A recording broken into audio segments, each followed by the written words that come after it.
বড়দিন ও নতুন বছর সামনে এই সময়ে ভিড় উপচে পড়ে বক্সা ব্যাঘ্র প্রকল্পের অন্তর্গত পর্যটন স্থানগুলিতে। কিন্তু এবারে এখানকার ছবি সম্পূর্ণ আলাদা।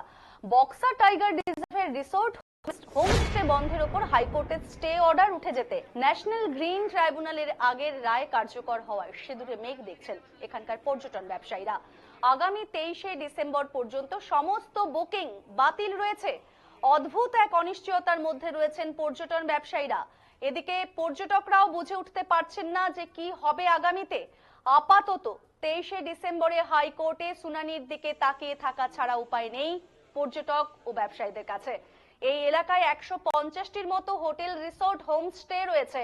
পর্যটন ব্যবসায় যুক্ত রয়েছেন 10,000-এরও বেশি মানুষ। এদিকে হাইকোর্টে স্টে অর্ডার উঠে যেতেই বন দপ্তরের তরফে নোটিশ দেওয়া হয় রাজা ভাতখাওয়া গেটে। সেখানে লেখা ছিল কোনো বাণিজ্যিক কারবার সেখানে চলবে না। এই বিষয়ে পর্যটন ব্যবসায়ী লাল সিং ভুজেল জানিয়েছেন, ডিসেম্বর মাসটি তাদের কাছে ব্যবসার মোড় ঘোরানোর মাস। এই সময় পর্যটক দিয়ে ভরা থাকে বক্সার পর্যটন। এই মাসে একটা অনিশ্চিত পরিস্থিতির মধ্যে রয়েছেন তারা।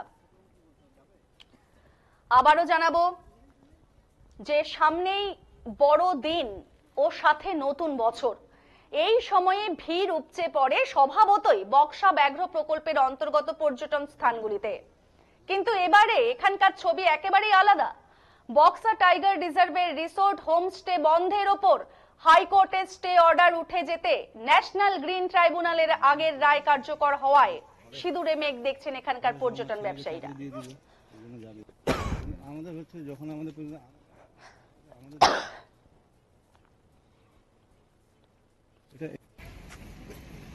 আগামী 23শে ডিসেম্বর পর্যন্ত সমস্ত বুকিং বাতিল রয়েছে।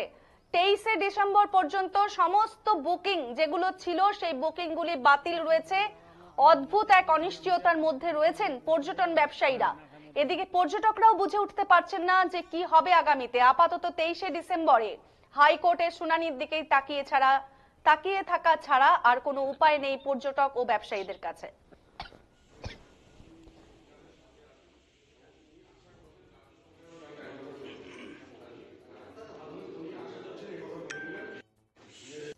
দেখুন, আমরা এই ভরা পর্যটন মরশুমে আমরা বিগত কিছু বছর ধরে ভীষণ সমস্যার সম্মুখীন হয়েছিলাম। কোভিড থেকে শুরু করে তারপরে বিভিন্ন নর্মস ক্রাইটেরিয়া বন দপ্তরের এগুলোর আওতায় পড়ে আমাদের পর্যটনটার অবস্থা ভীষণ বেহাল।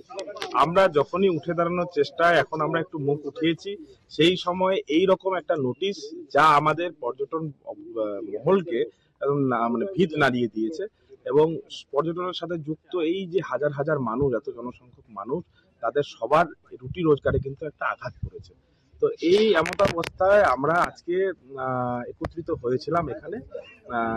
একত্রিত হয়ে আমাদের রাজ্যসভার সাংসদ মাননীয় প্রকাশ বড়াই এবং জেডিএর চেয়ার সাহেব উনিও ছিলেন এবং আরো কিছু নেতৃত্ব যারা রয়েছেন তাদের সাথে আমরা আলোচনা করি এবং তারা পূর্ণ আশ্বাস দেন আমাদেরকে যে তারা সর্বতোভাবে আমাদের পাশে আছেন এবং সর্বত রকম সহযোগিতা তারা তাদের এন্ড থেকে করবেন। এবং আগামীকাল মহামান্য হাইকোর্টে আমাদের একটা শুনানি রয়েছে আগামী 23 তারিখ। তো সেই শুনানির উপরে আমাদের সবার নজর আছে। আমরা আশা রাখবো যে এই গণতন্ত্রের যে তৃতীয় স্তম্ভ বিচার ব্যবস্থা, তার প্রতি আমাদের পূর্ণ শ্রদ্ধা, বিশ্বাস এবং আমাদের আশা আছে যে এই যদি কোনো রায় বেরোয় বা কোনো রকম কিছু হয় সেটা মানুষের স্বার্থেই হবে এবং মানুষের এবং জনজীবনের স্বার্থে এই রায়টা বেরোবে। আমরা বহুদিন ধরেই এখানে পরিবেশ, জনজীবন সবাই মিলে একসাথে, জীবজন্তু মিলে বাস করেছি একসাথে। কোনো রকম কনফ্লিক্ট আমাদের মধ্যে হয়নি। আমরা একটা পাশাপাশি সহাবস্থান করে এসেছি, আমরা আগামীতেও করব। পরিবেশ রক্ষার্থে আমাদের ভূমিকাও একদম অনস্বীকার্য, এটা আমরা বলতে পারি। আমরা যারা বনবস্তির মানুষ আছি, ছোট থেকে আমরা পরিবেশকে দেখে মানুষ হয়েছি, যে এই জঙ্গল এগুলোর অধিকার নিয়ে আমরা বড় হয়েছি এবং এদের রক্ষার দায়িত্ব পূর্ণভাবে আমরাও দায়বদ্ধ এটা রক্ষা করতে। আমরা এমন পর্যটন এখানে করছি যেটা পরিবেশ বান্ধব পর্যটন, যেভাবে মানুষও বাঁচুক এবং পরিবেশও বাঁচুক। আমরা তো ক্ষতিগ্রস্ত আপনাকে মুখে বলে বুঝাইতে পারবো না। এই নোটিশটা দেওয়ার পরে 3 দিন আমাদের এই ডিসেম্বর মাসই আমাদের সবচেয়ে মেন থাকে ব্যবসা করার। এই জায়গার থেকে আমরা প্রচুর ক্ষতিগ্রস্ত হয়েছি। আপনাকে এখন পরবর্তী স্টেপ কি?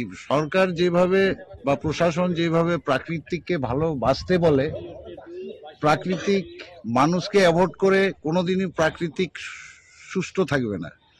মানুষ যেখানে থাকবে সেখানে প্রাকৃতিক সুষ্ঠু সবল থাকবে। এখন মানুষকে যদি মানে স্বচ্ছন্নভাবে যদি রাখা যায় তাহলে মানুষই প্রকৃতিকে দেখে রাখবে। এটা হলো পরিষ্কার ভাষায় বলছি আর কি। প্রত্যেকেরই বুকিং ক্যান্সেল হয়ে গেছে তাহলে অনেক। মোটামুটি আমাদের জয়ন্তী বিটিআরে 100% না হলে 90% লোক ট্যুরিজমের মধ্যে ইনভলভ আছে।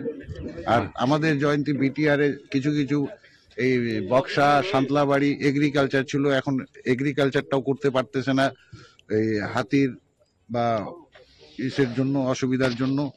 আর সব ট্যুরিজমই, অন্য কোনো ইনকাম অফ সোর্স ছিল না। আগে বিটিআর হওয়ার আগে যেটা টেরিটোরিয়াল ফরেস্ট ছিল, ডোলোমাইট ছিল, বোল্ডার ছিল, তারপরে আমাদের জয়ন্তী স্টেশনে উনকো কোম্পানির লগ ওখানে ডাম্পিং হইতো, ওই ডাম্পিং থেকে মাল ডিসপাস হইতো। এইসব প্রত্যেকটা জিনিসই সব বন্ধ। এখন 100% বললেই চলে যে আমরা ট্যুরিজমে ইনভলভ হয়ে আছি। একটা নোটিশ লাগানো হলো, আবার খুলে হ্যাঁ, এই যে এটাও আমরা বিভ্রান্তি হয়ে আছি।